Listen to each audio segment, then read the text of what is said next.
What bank would be crazy enough to lend a developer the money to build 17,000 homes or 15,000 homes in one place for which he had no buyers? We weren't a suburban country at that time.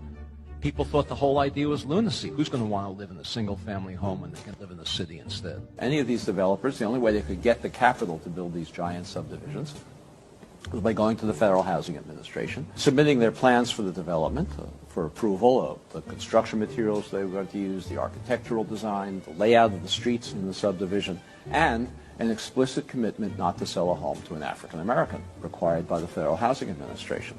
The Federal Housing Administration even required, as a condition of these guarantees, developers like Levitt to place a clause in the deed of every home prohibiting resale to African Americans or rental to African Americans. These deeds still exist in these homes today. They're no longer enforced, no longer enforceable, but they're still there. What was the consequence of this? Well, those homes in those days, in all of these suburbs, they sold for $10,000 or less, $8,000, $9,000 a piece. In today's money, that's less than $100,000, probably $90,000. African Americans who were prohibited, not they didn't want to, not because they didn't like living among whites, they were prohibited from moving into these suburbs, and they could easily afford to do so. Any working class family can afford to buy a home for $90,000, roughly twice national median income.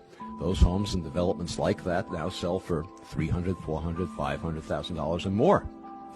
The white families over the next couple of generations gained, you can do the arithmetic, $200,000, $300,000, $400,000, $500,000 in equity.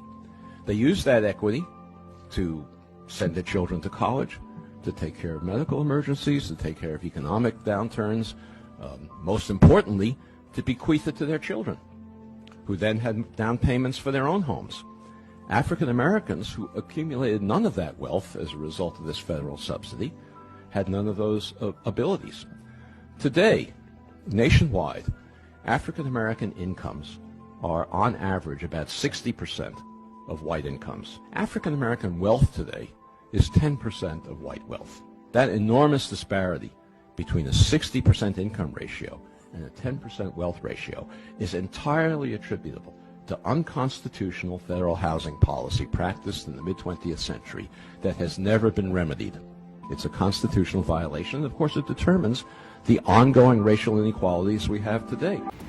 So listen, so when they tell us that we're crazy, when they tell us that we're over-exaggerating, when they're telling us that we've had our fair share, or we've come from the bottom like you, or we didn't come from wealth like you, what we have to understand is that they don't understand how systemic racism has caused and stopped us from going to get ours. So if you better do anything right now, if you're an African American in America right now, and if that video made you kind of realize how everything was plotted against you, conspiracy theory, whatever you got in your head, you need to understand right now, financial literacy is absolutely critical and key for the enhancement of your family's wealth and the enhancement of your future. But you have to understand the importance of ownership equity and understanding that through this systemic racism, this is why we've had such a slow start to getting started. But that doesn't stop you from getting started, and it doesn't stop your family from continuing the race that you start. So it starts today. What are you going to do?